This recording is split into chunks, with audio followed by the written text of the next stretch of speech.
Now speaking, Katie White, Director of Investor Relations. Summary. At today's earnings call, Gary Steele, President and CEO, and Brian Roberts, CFO, provided financial guidance and expectations for the company's second quarter and full year fiscal 2024. They discussed their long-term growth and profitability, forecast for their second quarter and full year fiscal 2024, revenue, total ARR, cloud mix, non-GAAP OPEX, non-GAAP operating margin, free cash flow margin, cloud gross margin, and equity compensation usage, as well as trends in their markets and business, strategies, AI, acquisitions, products, technology, customers, and demand. However, these statements are subject to risks and uncertainties based on their assumptions about the macroeconomic environment. Additionally, investors should refer to documents filed with the SEC, including Form 10-Ks and 10-Qs, as well as the Form 8-K filed with the press release. Non-GAAP financial measures were also discussed, with a reconciliation of GAAP and non-GAAP results provided in the press release and website. Now speaking, Gary Steele, President and Chief Executive Officer. This quarter, Splunk delivered strong results across their top and bottom line metrics. Annual recurring revenue, ARR, was up 16% year-over-year to $3.725 billion, exceeding guidance. Total revenues were up 11% to $752 million, above the guidance provided. Non-GAAP OPEX was reduced by 1% year-over-year. Free cash flow came in at $486 million, up 253% year-over-year and exceeding guidance by $11 million. This success was driven by cloud adoption, customer expansion, international growth, furthering their security leadership, and accelerating their observability business. Notable deals during the quarter included an 8-figure U.S. public sector cloud agreement, an 8-figure security deal with a global IT services and consulting company, an 8-figure observability deal with a leading financial information services provider, a significant cloud and enterprise security deal for a Japanese central government agency, and a multi-million-dollar cloud and Splunk IT service intelligence (ITSI) deal with a multinational semiconductor manufacturing company. Splunk is investing heavily in AI and ML to make their products easier to use and to empower customers to drive better outcomes faster. They recently released a preview of an SPL assistant based on large language models which helps users ask plain English questions to query data in Splunk. They also introduced the Splunk app for anomaly detection, which uses ML to detect seasonal patterns and find anomalies in time series data in just a couple of clicks. Splunk has also been introducing new products to further augment customer value, including Mission Control, Splunk Incident Intelligence, Trace Analyzer for APM, and a Network Explorer. With comprehensive visibility and a more unified approach to incident response, only Splunk is delivering the full-stack observability solutions needed to help organizations improve digital resilience. Now speaking, Brian Roberts, Chief Financial Officer. Summary: Splunk had a solid first quarter despite the challenging macro environment. Total ARR grew 16% year-over-year to $3.725 billion, exceeding their guidance by $25 million. Cloud ARR grew 29% and Cloud DBNRR was 120%. Total revenue was $752 million, above their guidance range of $710–$725 million, and cloud revenue increased 30% year-over-year to $419 million. Cloud gross margin reached 73.6%, up 600 basis points year-over-year, and they are targeting a 74% gross margin in Q4. Non-GAAP operating margin was 3%, ahead of expectations. Free cash flow was $486 million for the quarter, $11 million ahead of guidance and more than tripled year-over-year. For the 12 months ending July 31, 2023, free cash flow is expected to be approximately $785 million, which is nearly quadruple the amount for the 12 months prior.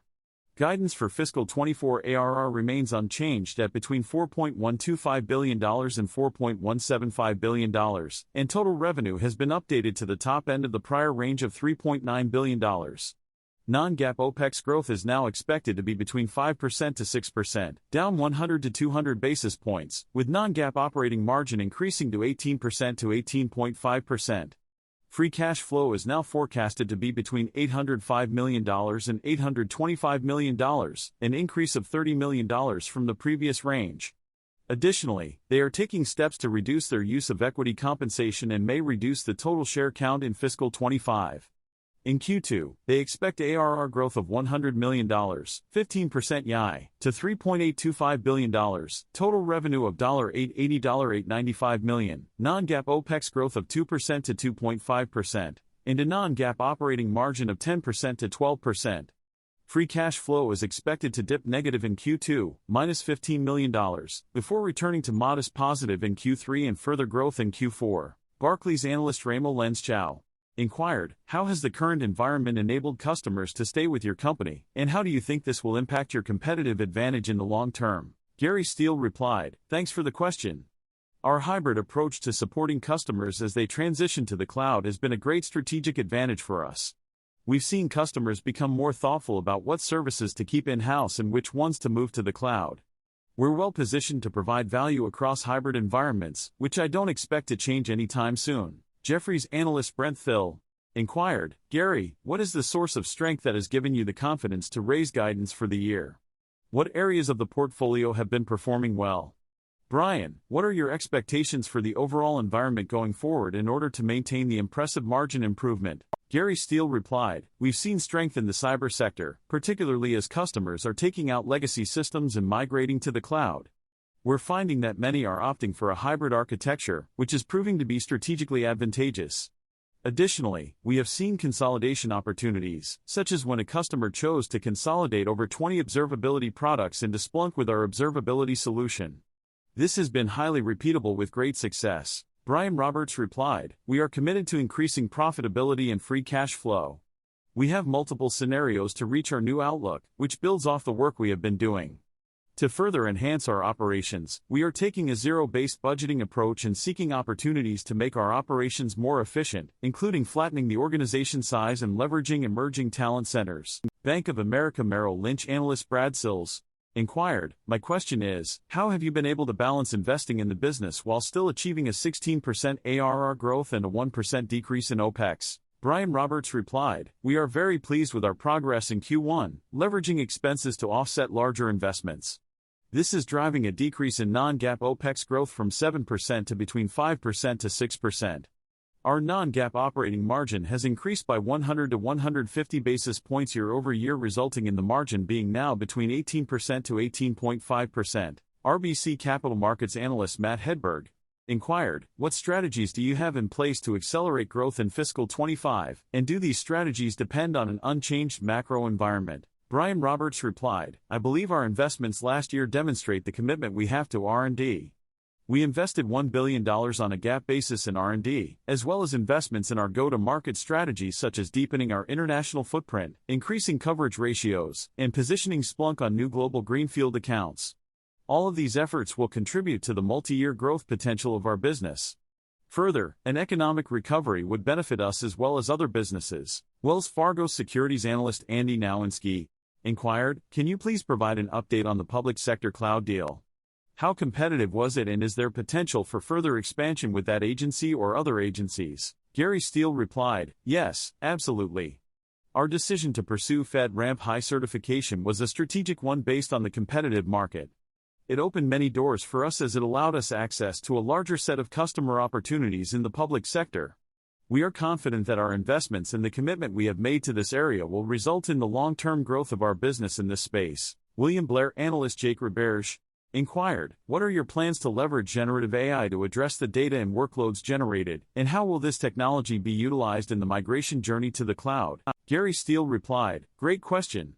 We are thrilled to be at the forefront of AI advances enabled by our extensive customer data sets. Our investments in AI have already resulted in significant successes, most notably in fraud prevention. We believe the opportunities presented by our data and AI are just beginning and will continue to fuel growth and innovation. Needham & Company analyst inquired, my question is, could you provide an overview of the first quarter performance compared to your internal expectations?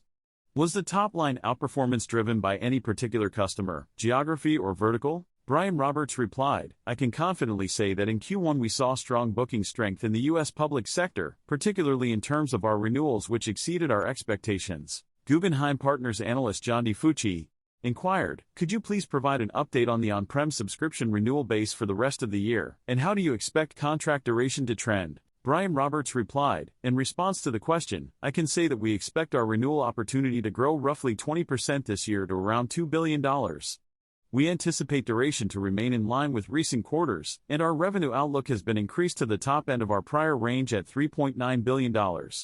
We've seen strong performance in Q1 due to customers considering cloud migrations, and with an economic recovery, we expect this trend to accelerate as companies look to minimize costs. Guggenheim Partners analyst John DiFucci inquired, could you please provide clarity on the $2 billion figure and how it relates to the on-prem subscription revenue recognition? Brian Roberts replied, the $2 billion is a total figure that encompasses all of our revenue streams.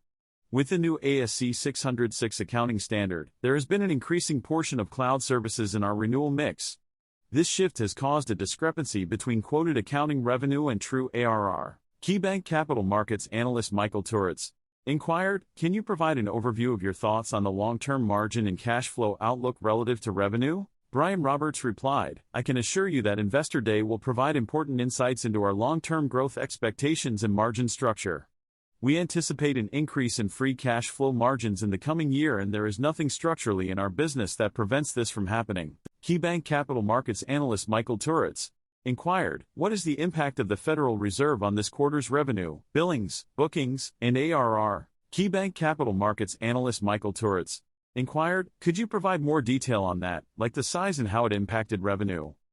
Could you please provide insight into the size and revenue impact of the large Fed deal you discussed earlier in the call? BMO Capital Markets analyst Keith Bachman inquired, can you provide some color on the competitive landscape, particularly with respect to Splunk's traditional business? How much of the growth algorithm is driven by new logo wins, and how important are those wins in terms of overall growth? Additionally, what drew your attention to the SAP partnership, and are there plans for similar partnerships with other large software vendors? Gary Steele replied, Brian will provide an overview of the new logos that contributed to our annual recurring revenue, ARR. He will explain how much new business was generated and how this impacted our overall ARR.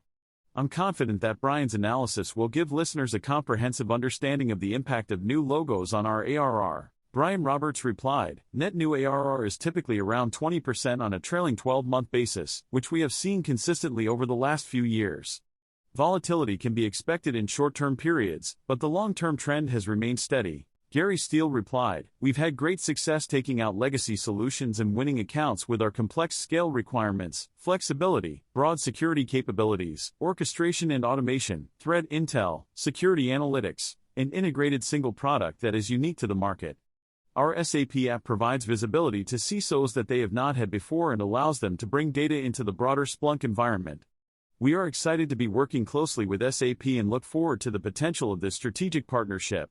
TIG analyst Janet Zhang inquired, could you please provide an update on the plans for the observability product set over the next year, and how those plans could drive ARR growth? Gary Steele replied, yes, great question. Our go-to-market approach has been to leverage our observability cloud with existing customers to drive opportunities. We have seen some impressive successes in the past few quarters, and while we are still early in this strategy, we are already seeing significant wins. We are feeling positive about our progress here. Gary Steele replied, thank you for joining us on our quarterly earnings call. Our performance this quarter has been very solid and we are optimistic about the future. We would be delighted to see many of you at CIMF 23, our annual conference in Las Vegas in July. We look forward to having a great time together.